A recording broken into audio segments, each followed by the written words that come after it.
This is GFree Radio. Here's your host, Peter Stewart. This week on the GFree Radio Show, we get back to basics. We start off by explaining the difference between celiac disease, non-coeliac gluten sensitivity, non-coeliac wheat sensitivity, and a wheat allergy. We continue with our series on gluten-free bread, and this week it's the turn of the company with perhaps the biggest slice of the action in the UK. Warburton's already had basic bread for the masses. Since 1876, they've grown to have a quarter of the share of the UK's bread market. Then, a few years back, they decided to branch out into the GFree niche too. Hear from them about why they did that, and also their business model. A bread company that doesn't just make bread. We also catch up with the new ambassador for the Warburton Newburn Bakehouse brand, Howard Middleton. Last year he was a contestant on the BBC show The Great British Bakeoff. Now he's backing their Lunchoff campaign. There's our interview in our worldwide GF food series. We're going to hear about some amazing new noodles. Seriously, you've got to hear what Joe from Explore Asian sells. They're totally unique, utterly delicious. They look great on a plate and, well, hear him explain about it all in this week's episode. Don't miss it. We hear about the blogger who's written that she would never feed a baby gluten. Plus, 3 reasons people with celiac disease are fantastic. And what to do with coconut flour. All that and more, episode 44.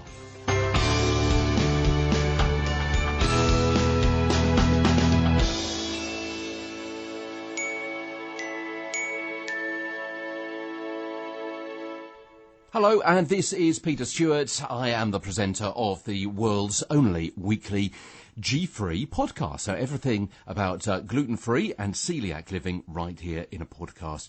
So you can listen while you go about your business, whether it's exercising or commuting, maybe walking the dog, doing the housework, doing the washing up, whatever it happens to be. It's all in one place for you, so you can get on and do other things at the same time. Several interviews for you this week, so we'll be hearing from various people who are involved in the gluten-free world. But first of all, I wanted to bring this to you.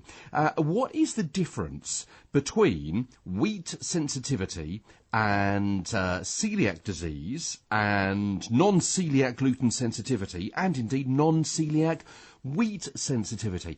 So many different phrases, various acronyms as well amongst it all. How much do you know? So I'm picking this up from the Savvy Celiac, and I thought it'd be really interesting just to remind us all, if you don't mind me, making that presumption about what it is that we have, or you may want to say suffer from, or have decided to go down the route of. So here we go. This is from Amy Legere, and this was published, as I say, the SavvyCeliac.com. Amy was a previous guest on the programme, as you know, so thanks to Amy for writing this up for us. Researchers say there's a portion of people diagnosed with irritable bowel syndrome that actually have NCWS. NCWS, non-coeliac wheat sensitivity. That could be news for you. So here is the difference between those different disorders associated with wheat and gluten. Well, I guess we know about celiac disease, autoimmune disorder, and you need the HLA DQ2 or 8 gene, gluten consumption, and an environmental trigger. So symptoms of undiagnosed celiac disease manifest themselves in more than 200 ways: vomiting, diarrhea, anemia, depression, brain fog, fatigue, migraines, poor tooth enamel, infertility, and dozens more, as you know. In fact, I had someone contact me this week saying, I get these really bad migraines. Peter, do you think it might be a symptom of celiac disease? And of course, in celiac disease, gluten is toxic to your gut. It wipes out the villi in the small intestine, as you know, the finger-like projections that grab your nutrients. The process of flattening the villi is commonly known in the medical world as villous atrophy, and if celiac disease is left untreated,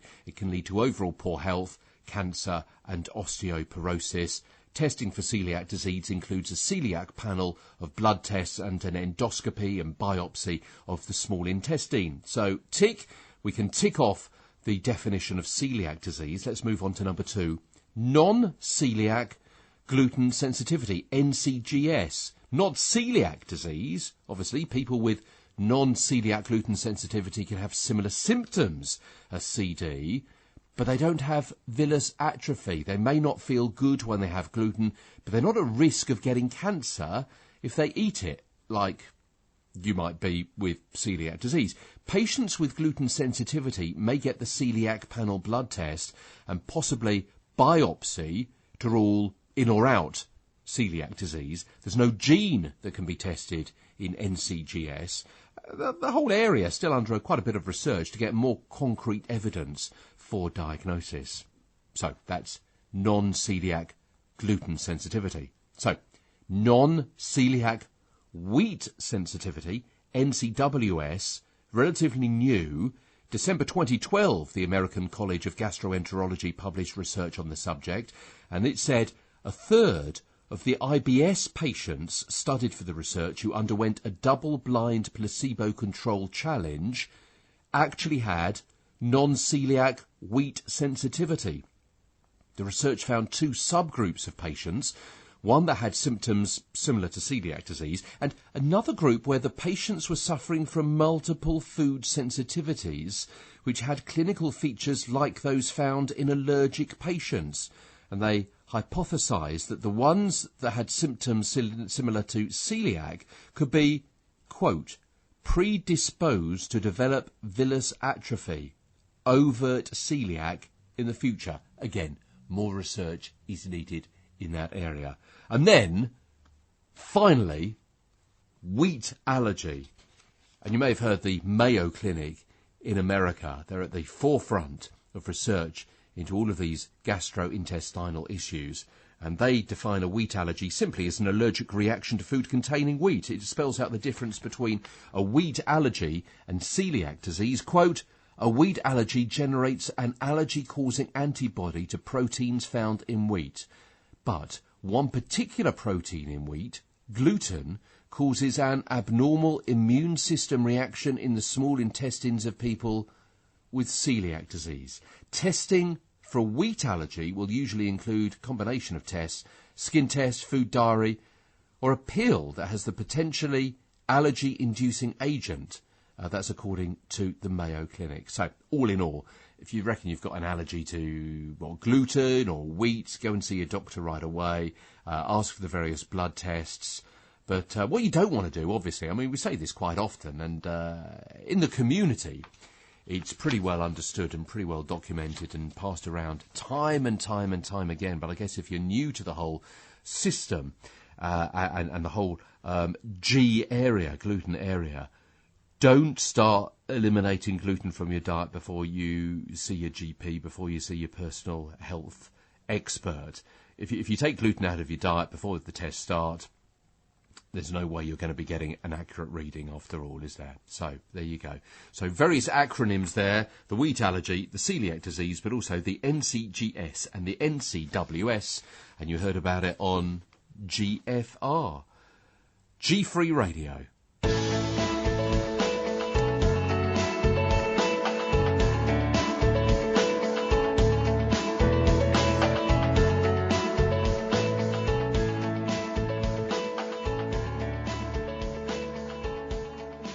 Coming up soon, our next episode in our series looking at various people and companies that make bread for us around the world, and in this particular case, one of the oldest bakers in the United Kingdom who recently decided to go gluten-free as well and enter that particular niche. So that coming up in a matter of moments. First of all, thought I'd bring this to you as well. It's from the realfoodforager.com. Why I would never feed a baby gluten. Now, this report goes on for several pages. I mean, I've got a printout here which goes on to 11 pages. Don't worry, don't panic. I'm only going to read about 11 sentences to you. But this is really interesting because the Food Forager says, when I see a mum feeding her little baby Cheerios, yep, so the breakfast cereal, I get crazy.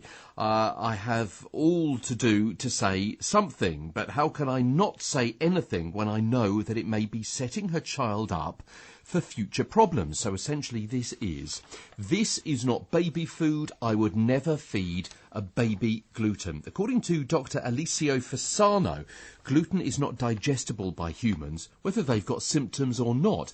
The structure of... This kind of refers back to those definitions we were giving you a few moments ago, doesn't it? The structure of gluten is unusual and can't be properly broken down by humans. We can't break down gluten because of the amino acids in it. That's according to the good doctor. With the advent of agriculture, we started to cultivate grains and hybridize them, and it's only been 10,000 years. The amount of gluten per dry weight in modern wheat has been increasing over time. This makes digestibility much more difficult. I know there are some people that don't necessarily agree with that, how the gluten or the amount of gluten in wheat has changed over the years, and suggest that actually either you've got a predisposition to not being able to tolerate gluten or you don't, and actually it's not necessarily the makeup of the product that's got anything to do with it. But let's carry on. 3 and 4 more sentences. We know for sure that introducing gluten too early is detrimental. Do we know that? This is what the claim is here. However, we don't have the prospective longitudinal studies. They take too long, and we're in the process of pulling everything together. However, if it's true, this is interesting. In the mid-70s, there was a popular infant formula maker in Sweden who introduced a new formula that was fortified with wheat. Swiss paediatricians were making the following recommendations. They're talking about Sweden and then talk about Swiss paediatricians. Don't know whether they actually mean that or whether they've got a bit confused, but anyway, let's carry on. 0 to 2 months old, feed breast milk or formula without wheat.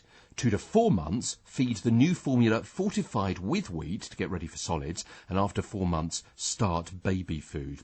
And this report goes on, because of this recommendation, the generation of children had a prevalence of celiac that was 7 to 9% higher than previous generations. When the health officials noticed this, they retired the formula, and the next generation of children did not develop celiac at those higher rates. Clearly, says realfoodforager.com, this indicates, good use of the word, indicates, not proves, but indicates that introducing wheat at such a young age is detrimental. Frankly, I don't think introducing solids at 4 months is a good idea at all. Furthermore, wheat or rice would be the last thing on my list.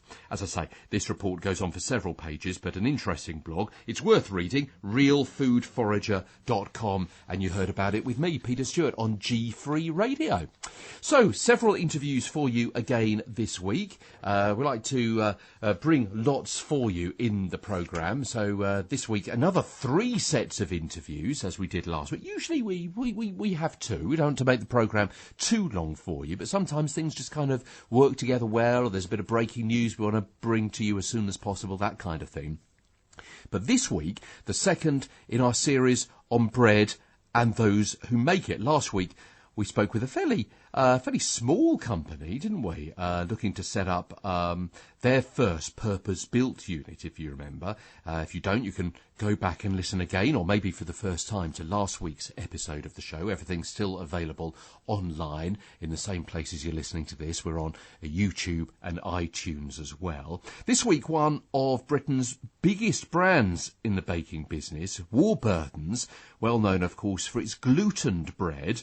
It's a funny phrase, isn't it? But I guess that's the best way of saying it. Glutened bread. But more recently, they moved into the GFree market with various bread and cake products. That's a bit unusual because the main brand doesn't do cakes, but the gluten-free brand does.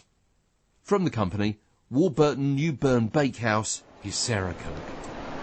Actually, it was the customers that asked for it. So we had some TV adverts asking people what products would they like to see. And one of the resounding responses was gluten-free, please. And at the time, Jonathan Warburton's niece had recently been starting to look at following a gluten-free diet. And the two combined, it took several years of investigating the market and looking at how they could actually do it. And obviously, flour is a huge contaminant, so it has to be done very properly. But Warburton's invested over $5 million in a dedicated gluten-free bakery, started developing recipes, so several years of recipe development and formulations before getting to the point of launching in January 2011. Wow, it takes a long time, doesn't it? When you're a big business and you're doing it so seriously, a lot of time, a lot of money. It does. And I mean, for Warburton's, the core values are quality and freshness. And, what we really wanted was that the gluten-free range, satisfied customer expectations. And we were very clear that we didn't want to underwhelm people with the range. So it had to be right. So, and the consumer feedback has been fantastic. People telling us that we've changed their lives and their family have their Warburtons and now they can have it too. So some really lovely comments. So now you tweaked your name in that process, didn't you? Because you was just Warburtons to begin with, and then you had a bit of a rethink. How did that work?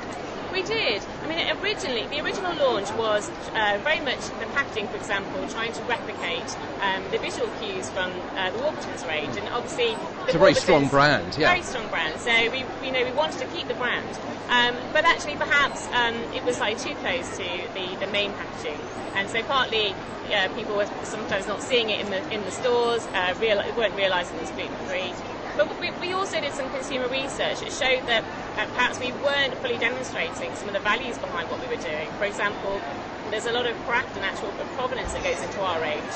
Gluten-free baking is very different to standard baking, where it is actually that much more hands-on and there's more of an alchemy to it in terms of the ingredients.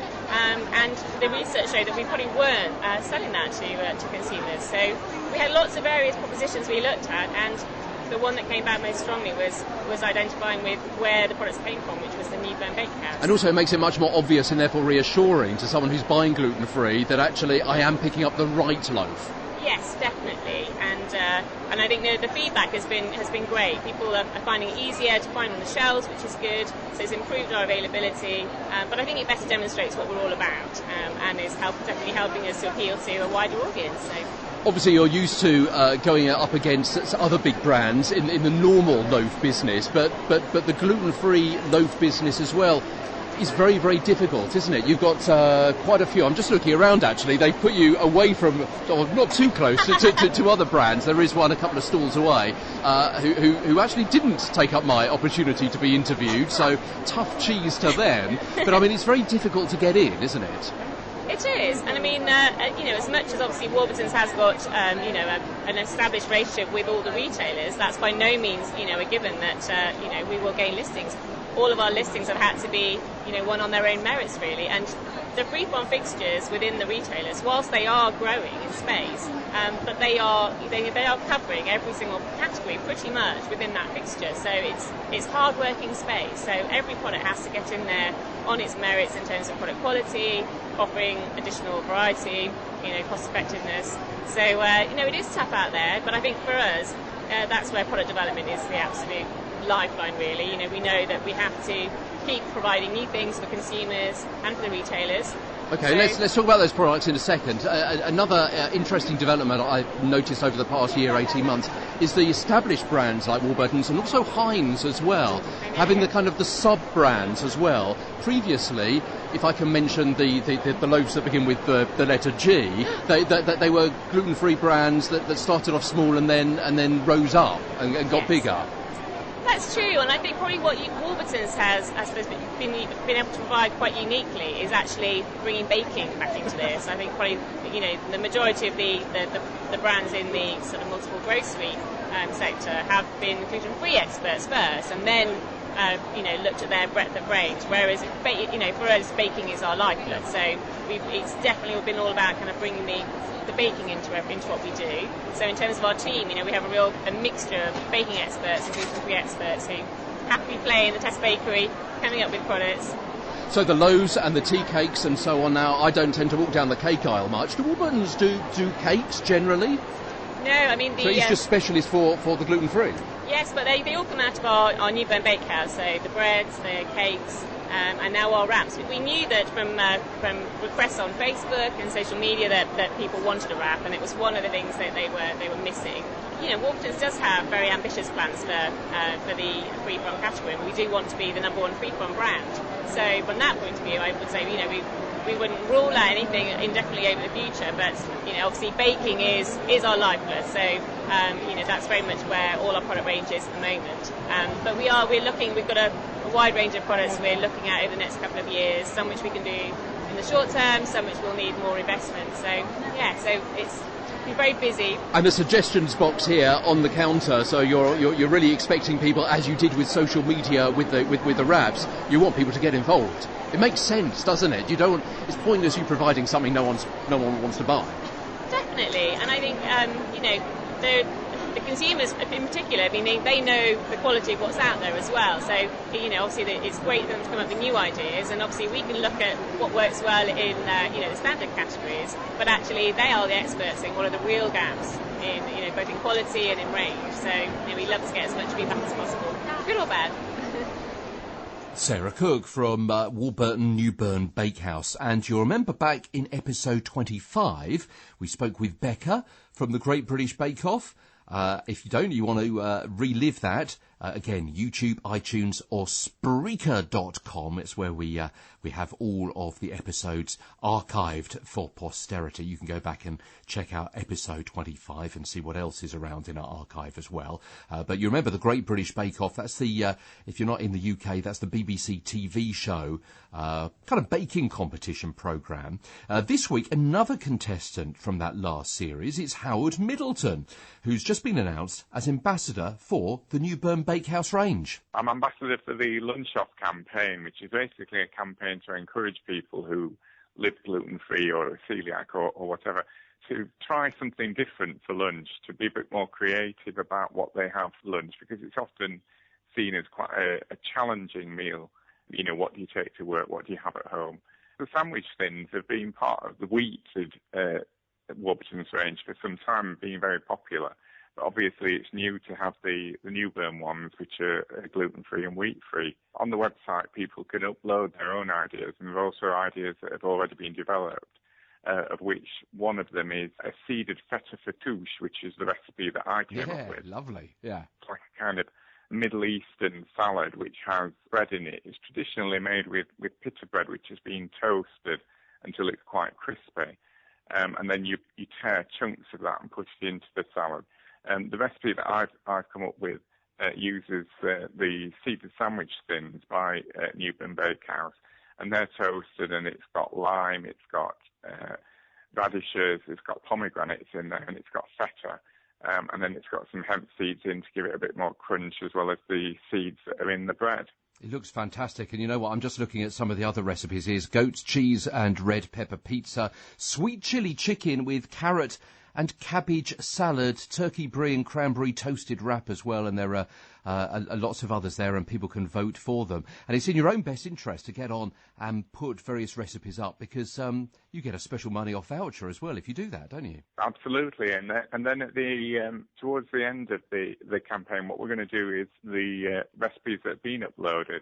I want to be having a look and judging which one gets prize, and it's going to be a Lunchoff hamper to the winner of that, so that's something to look forward to too. You were known during the Bake-Off series as being someone that was quite innovative and different. You pushed the boat a little bit for us gluten-freers by cooking very often with gluten-free flour and indeed other non-traditional flours as well. What's your interest then in gluten-free? Do you just like to experiment, or are you someone that likes to dismiss the wheat whenever you can? I think it is part of experimentation. It's also about trying to be inclusive with your baking as well. So I've got friends and family who prefer to eat gluten-free products, some of whom are celiac, and it's about trying to be inclusive. So if you turn up at work with some cakes or biscuits or whatever, it's really nice if everybody can have that and it's not excluding people.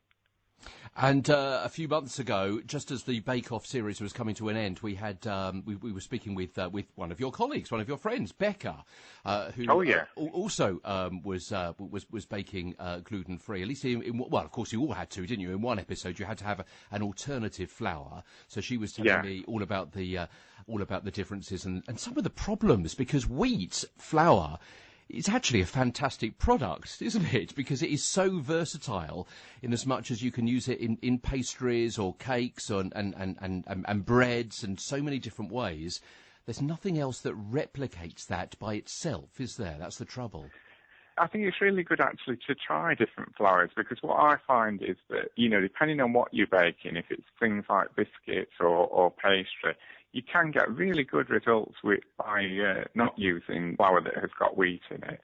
So gluten-free biscuits, for instance, I think are almost better in some respects than the ones made with wheat. Certainly, rice flour, something like that, makes a really tasty biscuit. Tasty, slightly different texture as well. And I know I was at the Allergy and Free From show last June, where we launched GFree Radio, in fact, and having some teff biscuits. Now, I know you've recently discovered teff, haven't you? Teff flour. And that is, I haven't baked with it, but I've eaten it, and it really is tasty. It's such an unusual taste. There are quite a few that have got unusual taste. I like quinoa flour as well. I like adding a little bit of that to something like a pastry made with rice flour, and it just gives it an extra nutty flavour to it. So it's nice sometimes to just use some of the more unusual flours as a bit of an additional flavour to some of the other gluten-free flours. And then you come up with some of your own blends of those as well, do you, to develop your own recipes? Yeah. And obviously using things like, if people are not nut intolerant, and using things like ground nuts within flours and within biscuits within pastry and within biscuits is really good too. And I suppose if you want that nutty taste without the nuts, then something like teff really helps you out there. Absolutely, yeah. And Howard, so what else are you doing after since the Bake-Off? I mean, I was looking at your website a short while ago, earlier on today, and you were saying it's been such a fantastic year. Who would have thought that a year ago I would have picked up the phone that would have changed my life, essentially? Absolutely, yeah. I mean, it has been a bit of a whirlwind. There are lots of things that have come out of it that have been almost like the traditional things that people are asking you to bake cakes and so on, which is really lovely. Lots of requests to do charity work, which is great too. And then other opportunities, some really weird and wonderful stuff that you think, well, that would have never happened. And you've appeared on stage doing a bit of baking as well, which I understand was a little bit daunting the first time round, but you can't wait to get back for some more. Yeah, I did the BBC Good Food show. I did a demo there. And I've had quite a few other requests to do demos and that. So I think it's really about sticking with it and trying to develop that confidence. It's very different, both baking within the tent and baking on the stage. Very different to baking in your own kitchen where you can shut the door and not worry about the time. But it's a great experience doing both, really. Howard, remind us, couple of websites. First of all, where do they go to find out more about this recipe, lunchtime recipe challenge? And also, let's have your website as well. If you go to the Newburn Bakehouse website and you have a look for the Lunchoff campaign or put in #Lunchoff, you'll find the details of the campaign there. And you can also have a look at my website. That's very kind of you. It's howardmiddleton.com. Seriously, if you are looking for a new range of gluten-free food, maybe something which is going to be stunning, maybe something that's not had gluten replaced with something else, but is naturally gluten-free, but maybe you're having a dinner party, or maybe you just want to wow the family, maybe you want to challenge someone's taste buds, that could be your own. You've really got to hear our next interview coming up in a few minutes' time, and that is with a company called Explore Asian. They have got some really interesting, different, unique, I don't know how many other ways I can say it, products which taste great. They look fantastic as well, and they're really innovative. So do check out our interview coming up in a few moments' time with Explore Asian, and Joe from that company is going to be telling us about their particular product range. But first, 3 reasons why you should love someone with celiac disease, courtesy of Erin Smith at glutenfreefun.blogspot.co.uk. 1. We are rare. Only about 1% of us, or thereabouts, have celiac disease. 2. We are unique. Celiac disease has over, 200 to 300 symptoms and counting. The disease manifests itself different in each and every one of us. No 2 celiacs are the same. Ain't that the truth? 3. We are persistent. On average, it takes 6 to 10 years to get a celiac diagnosis. We don't accept doctors with no answers or vague diagnoses. We keep on looking for an answer until we get one. 3 reasons why you should love someone with celiac disease. Follow us on Twitter. We're at GFree Radio. So, for the past few weeks, we've been taking a look at some foods that are traditionally found elsewhere around the world, rather than perhaps in the UK. There were curries and samosas. Last week, the turn of pasta and pizza. Again, all these interviews are still archived. You can listen to them whenever you want, all free, and always will be. This week, we go to Asia and the company called Explore Asian. We've been speaking to Joe. It's very different from all pastas, and what makes it so different is just two ingredients. It's just water and beans.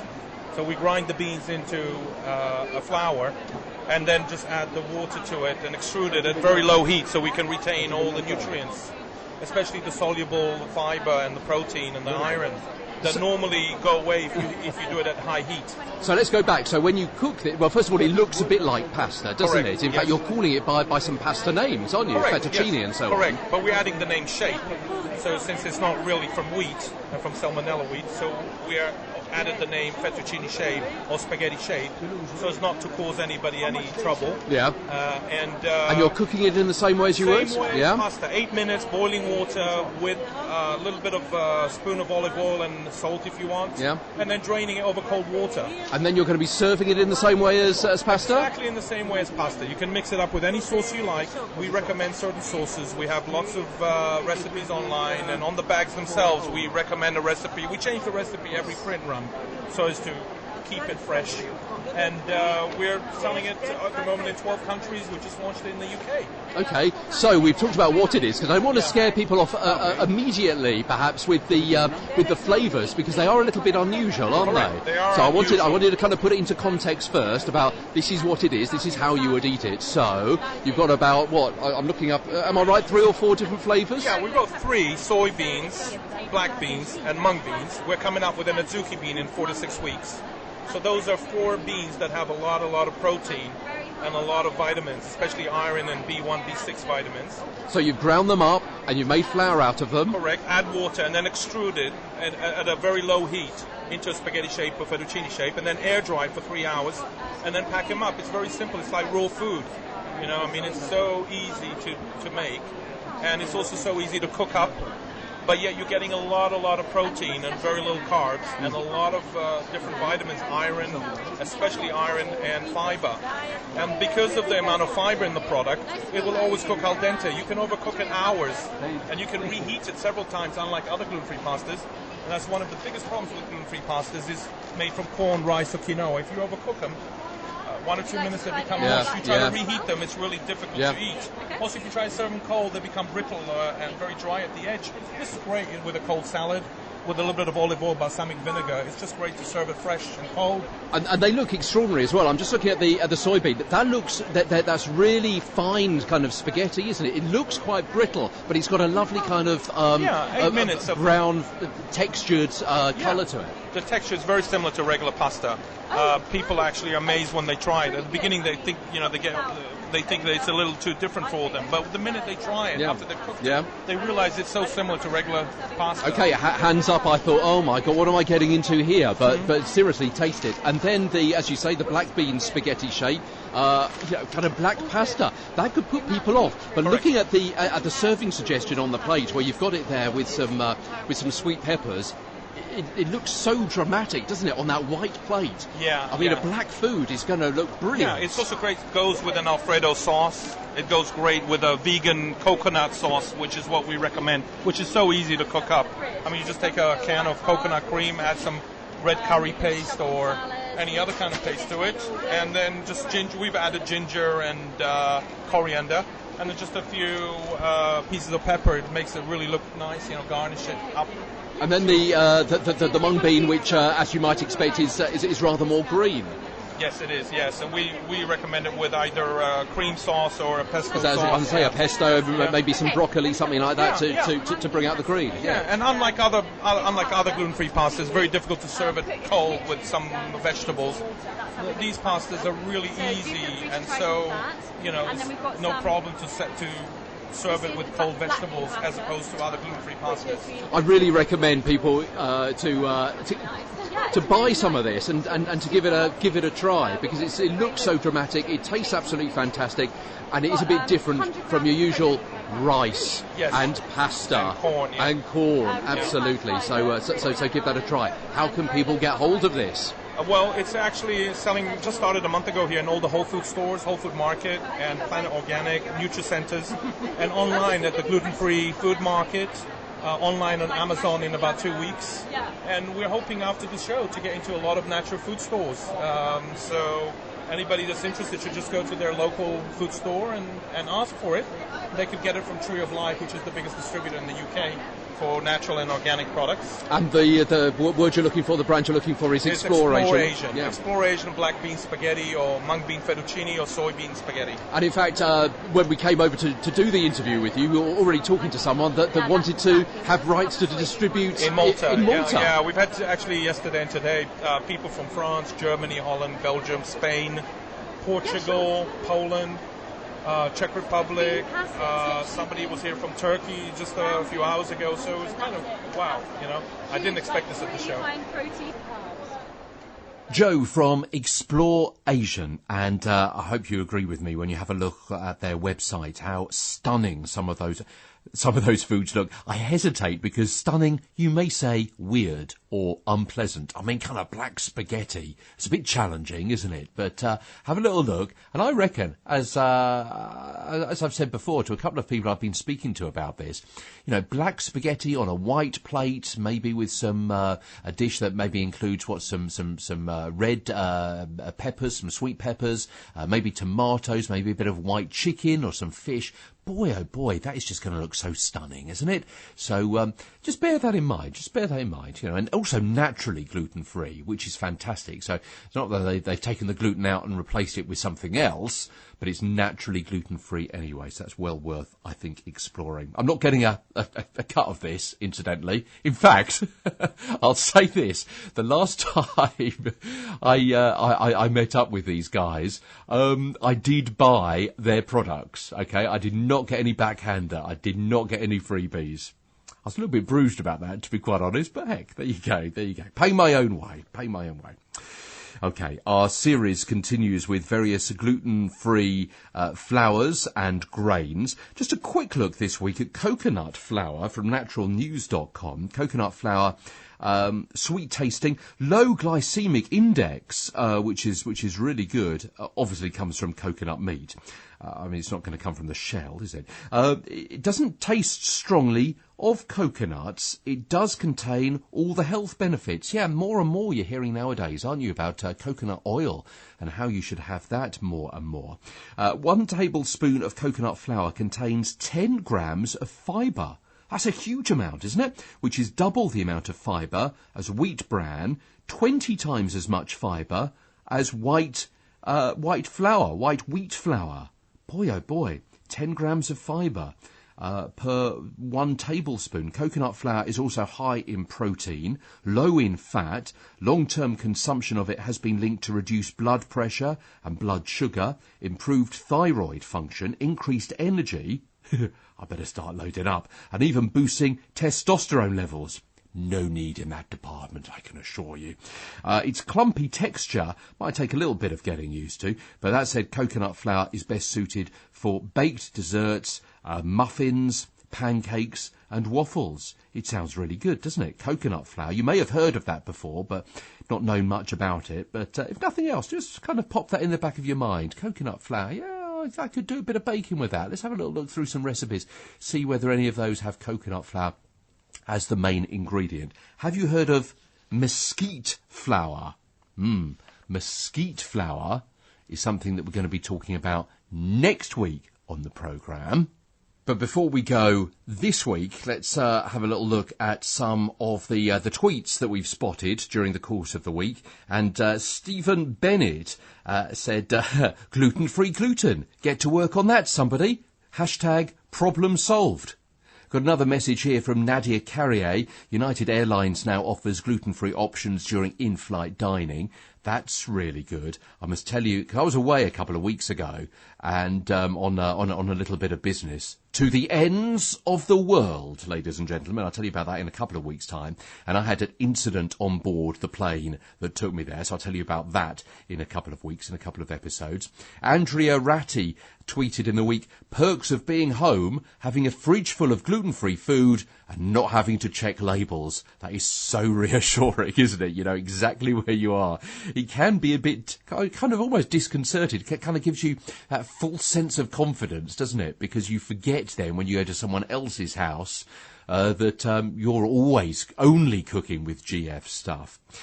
Rachel tweeted, even if gluten is not a problem for you, who knows, sorghum whiskey might be the most delicious of all the whiskies. Sorghum whiskey? Are they having a joke with me there? Or is that real and available? Sorghum whiskey. Not heard of that. And also Crazy Single Mess tweeted in the week, 4 years ago, I gave up gluten for Lent. I'm still gluten-free today, so I know I can stick to something if I really want to. Yeah, quite a few people saying they're giving up gluten for Lent, which of course was not that long ago. And also we had a message in the week from Celiac UK, the Leeds group. Please retweet the Leeds Gluten-Free Food Fair this Saturday, the 8th, at Pudsey Civic Hall, 2 to 4 p.m, £1 per adult, kids and parking free. So I'll tell you what, we'll do this while we're talking and retweet. So that goes out.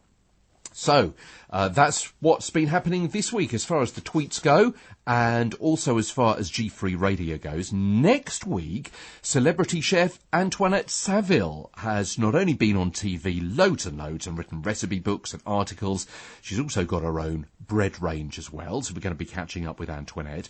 Free from Italy in our GF World Food series, and we look at the uses, as I mentioned a few minutes ago, of mesquite flour. And, over the next few weeks, living G-free in one of the most remote parts of the world. I hinted at that a few moments ago. I went there.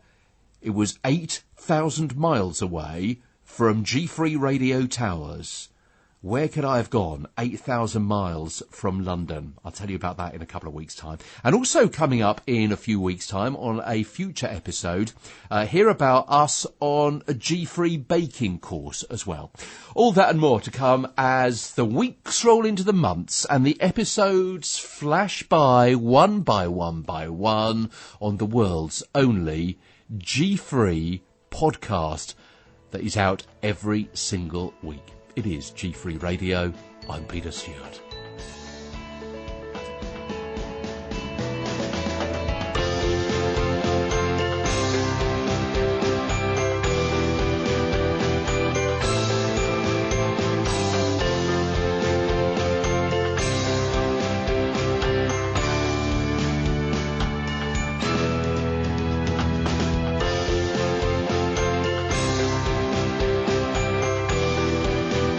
And that was the G-Free Radio Show with Peter Stewart.